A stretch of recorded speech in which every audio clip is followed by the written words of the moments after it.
Hello and welcome. This is Pastor Micah from Life Journey United Church of Christ. During our midweek reflection this week, we're continuing to look at the Beatitudes. By looking at the Beatitudes, are the merciful, but they will be shown mercy. Now, last time, I explored the promise that those who hunger and thirst for righteousness, which the Bible calls equity or justice, that's what it means by righteousness, will be filled. Now, justice in Scripture always comes hand in hand with mercy. And as happens in the Beatitudes, where justice, mercy are mentioned, and preceded by meekness or humility, it's like a person. The hands, one hand justice, one hand mercy, and then the whole of the shoulders is humility. We see this in Micah 6:8, which is incidentally the text that my parents had in mind. They named me Micah. Micah 6:8 says that God has shown you, O mortal, what is good. And what does the Lord require of you? To act justly, to love mercy, and to walk humbly with your God. And here we see three attitudes that each become attitudes together. That hunger for justice, which we spoke about last time, meekness or humility, which we will talk about this time, and kindness, or as many translations put it, mercy, compassion, which we talk about today. Mercy has two meanings. One is something deeply in the heart, compassion. And this word compassion in English means to feel together or to feel alongside someone. Henri Nouwen beautifully describes what compassion looks like as an attitude we have in the following. First, he writes, when we honestly ask ourselves, which person in our lives mean the most to us, we often find it is that those who, instead of giving advice, solutions, or cures, have chosen rather to share our pain and touch our wounds with a warm and tender hand. The friend who can be silent with us in a moment of despair or confusion, who can stay with us in an hour of grief and bereavement, who can tolerate not curing, not and face with us the reality of our powerlessness. That is the friend who cares. And also, he writes, compassion asks us to go where it hurts, to enter into the places of pain, to share brokenness, fear, confusion, and anguish. Compassion challenges us to cry out with those in misery, to mourn with those who are lonely, to weep in tears. Compassion requires us to be weak with the weak, vulnerable with the vulnerable, powerless with the powerless. Compassion means full immersion in the condition of being human. In the biblical language, this is beautifully pictured by the Hebrew word for compassion, which is a combination of a part of the word for will and part of the word for love or kindness. It is womb kindness or womb love.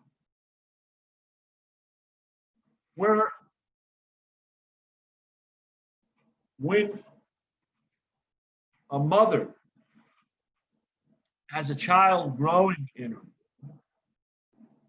she can feel along with that child as a part of the process. So when that child hurts, she as a mother hurts. When that child thrives, she as a mother thrives. In such a way that she can see all of her life, her future, her welfare bound up in that growing child. This inner compassion or mercy we're all called to have, whether we are mothers or not, is the heart of the lived Christian life. And I would say it's also, if you study the world religion, at the heart of many of the world's religions. And I think right now it is so easy to lose connection with this, to wall up our hearts, to protect ourselves from pain afterwards, for fear that letting others in will cause us even more pain. Right now, that love of compassion, empathy, is causing real issues with people making decisions more corporate online, more about earning folks, more about image than how their actions impact others. Any issue you look at right now is tinged by this right now. From our country's handling and at times mishandling of the coronavirus epidemic, to so many in our country standing by and letting systemic racism damage others' lives, to our government heartlessly breaking up families with ICE raids and deportations, to ignoring healthcare needs, or the emerging climate crisis that impacts most of those living on life's and the impact of all that come after us. The only way we can do these things, is to lose touch with this community. And people in high schools, and many of us ordinary, have so walled off our hearts. We are not paying attention to the pain. Another aspect of this compassion is what theologians call the works of mercy. 1 John 3 describes these well, when its author says, "This is how we know love.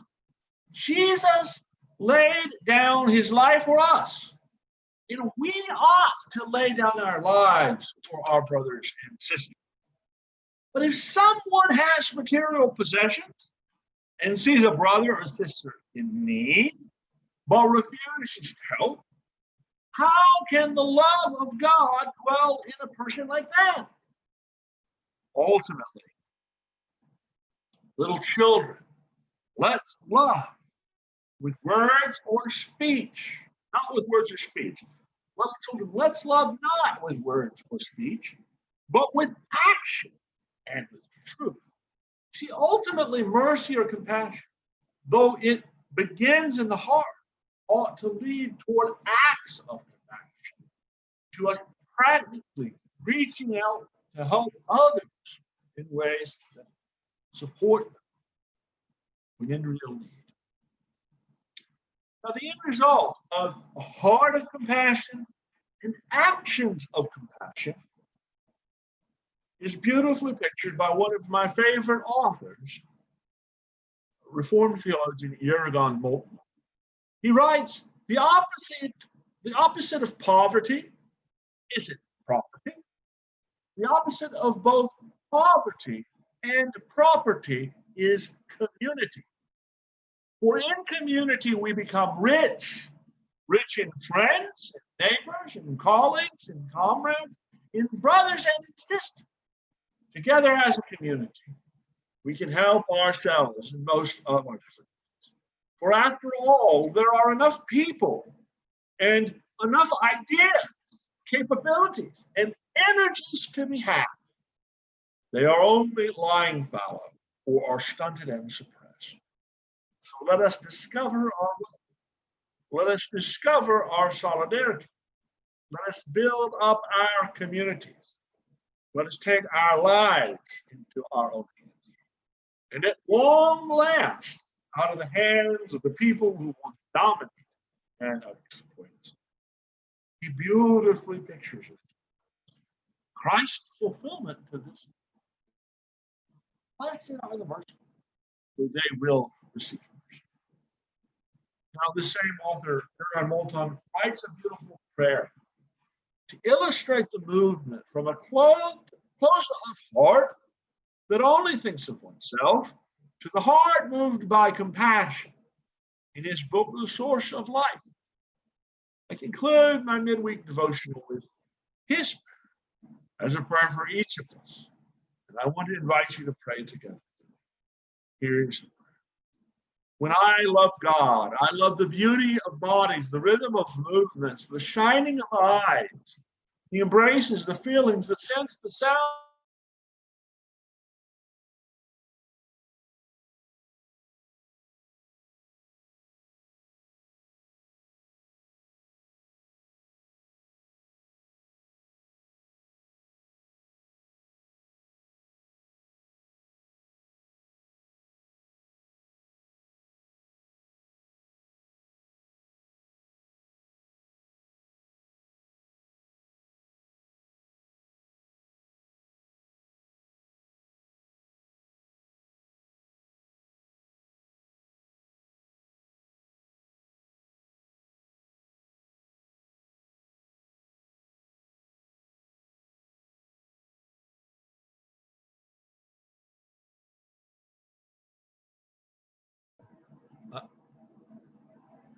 With an armor of inapproachability. But you were outside of myself, and enticed me out of the narrowness of the heart into the broadness of love for life.